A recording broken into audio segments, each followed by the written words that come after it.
Good morning, class. Myself Manminder Singh. Today, we group 7 presenting our assignment third. Now, I am going to discuss difference between a current and long-term liability.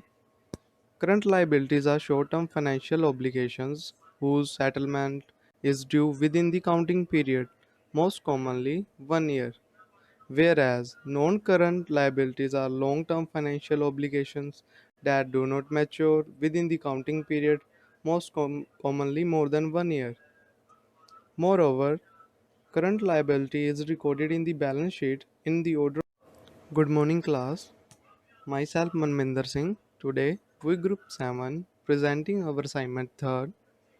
Now, I am going to discuss difference between a current and long-term liability.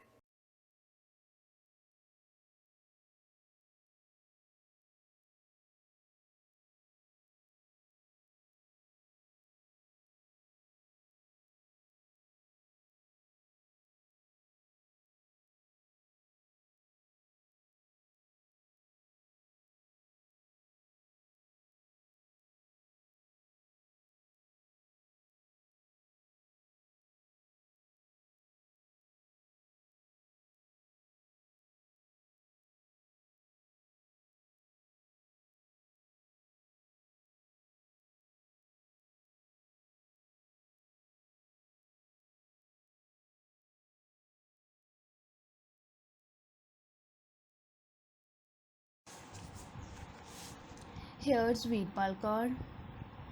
So the question is, what are some examples of known current liabilities? Firstly, we should know the meaning of current liabilities. So the current liability is an obligation which is payable within 1 year. After knowing the meaning of current liabilities, further we will discuss about the examples of current liabilities. First example is account payable. Account payable are amounts due to vendors or suppliers for goods and services received that have not yet been paid for. Raw material, licensing, leasings are some of examples of account payable. Second is accrued expenses. These are liabilities that reflect expenses that have not yet been paid or logged under account payable during an accounting period. Examples are salaries, wages payable.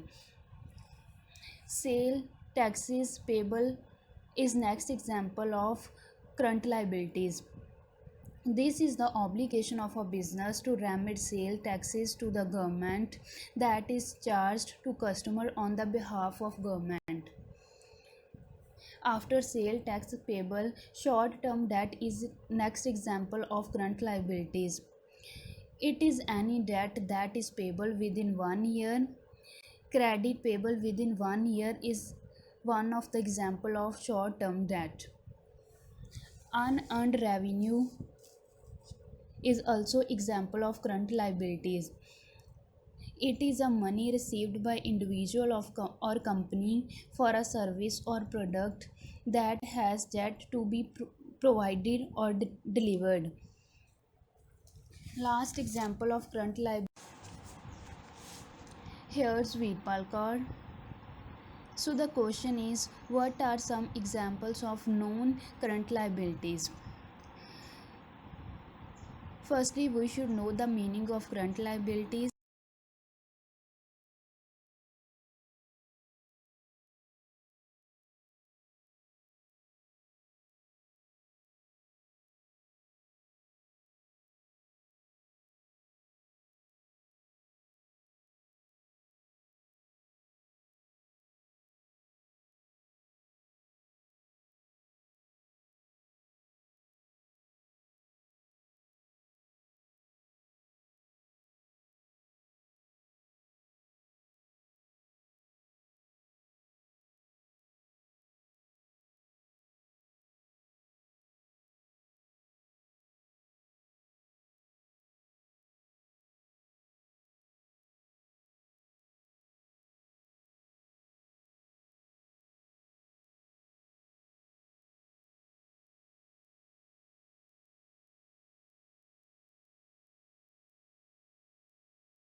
How are the non-current liabilities different from estimated current liabilities?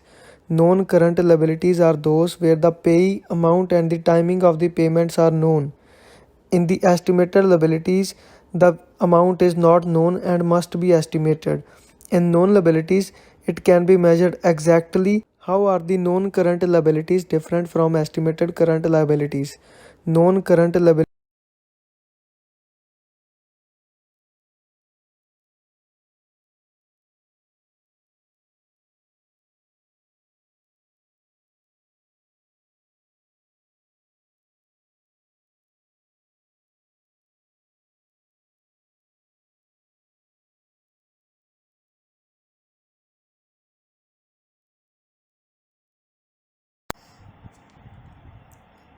Next question is, what are some of the examples of estimated current liabilities?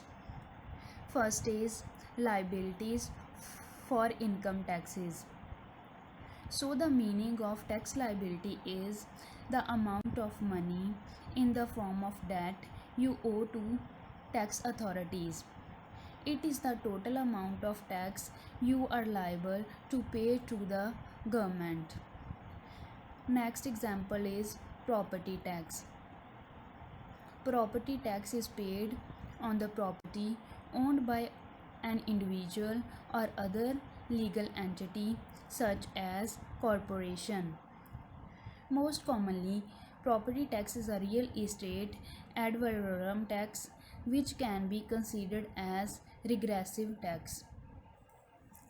There are also many examples of estimated current liabilities which include product warranties, authority fines, and warranty payouts.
Myself Rauche. Well, how is an es- Myself Rauche. Well, how is an estimated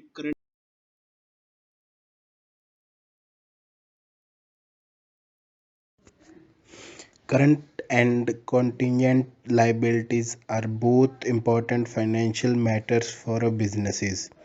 The primary differences between the two is that a current liability is an amount that you already owe, whereas a contingent liability refers to an amount that you could potentially owe depending on how certain events transpire.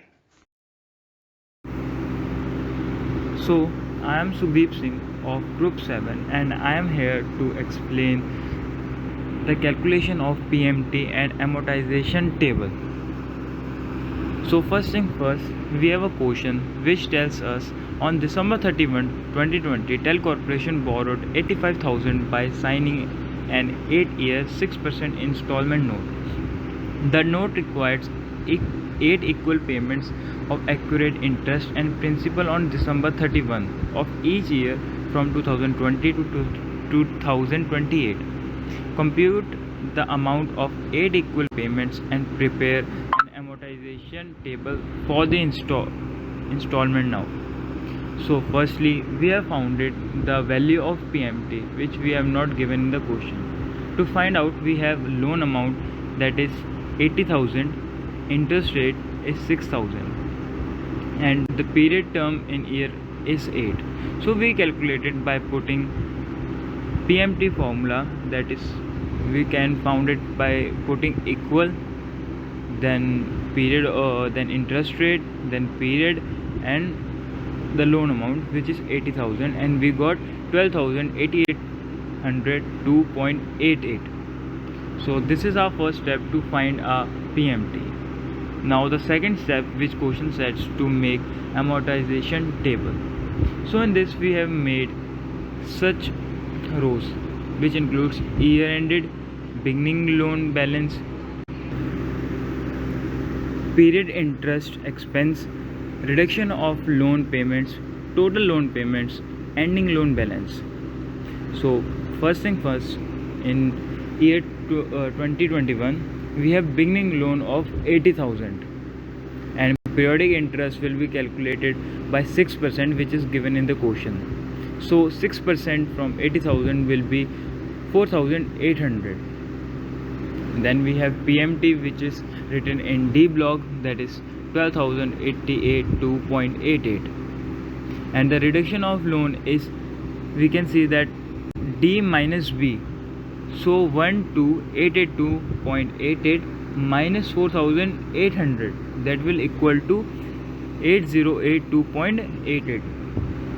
So in big ending loan balance, it will be calculated by minus A minus C, which is 80,000 minus 8,082.88, that will be 7,191.12. In year 2022, the balance will be copied down, which is ending at the balance of 2021, that is 7191.12, and the interest is calculated on that beginning loan balance of 2022, that will be 6% of beginning loan of balance of 2022, which will be 4315.272. The reduction of loan payment will be calculated by 12,882.88 minus by 4315.0272, that will be equal to 8567.8528, and the ending loan balance will be 63349.2672. In all years we will calculate it, we will calculate this with the same method. In when we'll see in last year, that is year 2028, the beginning loan is left out only 12153.61753, and so on. The interest will be calculated on that amount of 6%, which will be 729.2170.5, and the reduction of loan payment will be 1282 minus 88 minus 729.21705, and so on. That will be equal to 1215853.6166, and the ending loan balance will be 0.05411065. And this is our last step of amortization table. Thank you. This presentation is prepared by Group 7 and the member is Rupambir Singh. This presentation is prepared by Group 7 and the member is.